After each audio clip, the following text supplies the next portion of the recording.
For sure. Let's start with the Reds with some real BS. Okay, Tyler Callihan went out to go right into the wall in left field to catch a ball.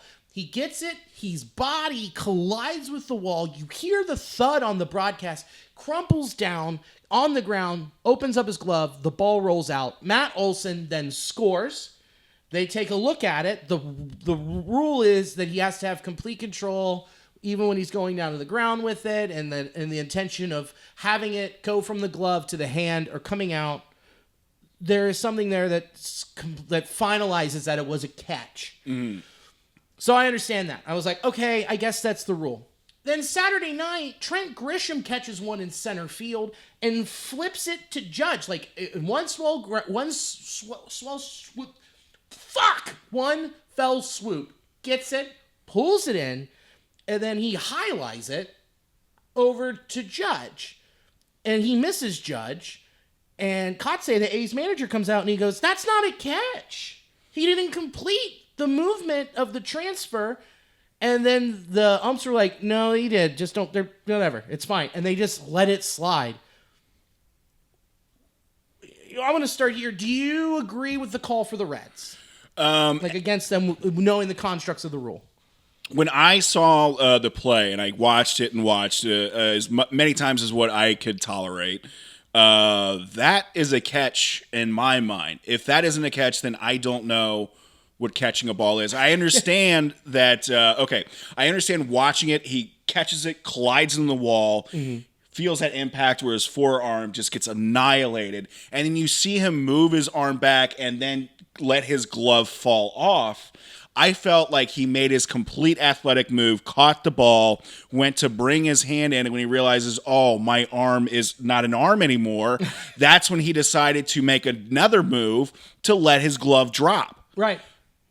And then reading the text as it's written, I understand that call, but at the same time, I hate this weird area where we're in where there is no gray area, where it's black, white, this, that, but it gets applied selectively sometimes. That's a catch. I think the ump should have called it a catch.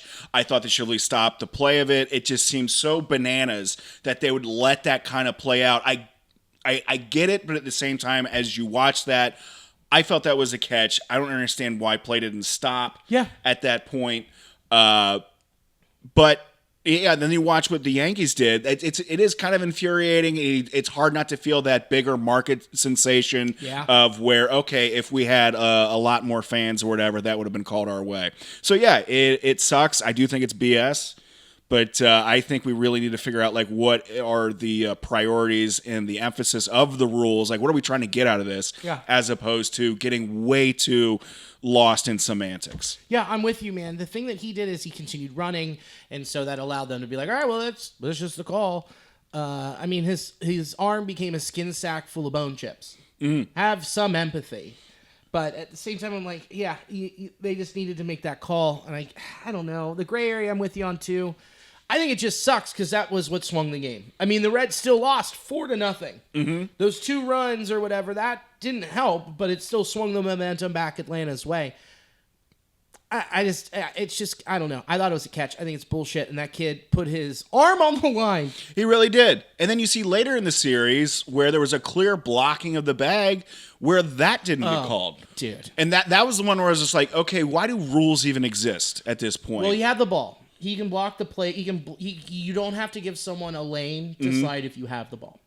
So that's where that one went through. And then the homer off the top of the wall, they're calling that not a homer. It was just a rough week for our Reds with umpires. And we'll get into it later, especially with the strike zone with CB Buckner today. Like, there is a lot where you're like, man, there is so much against this team.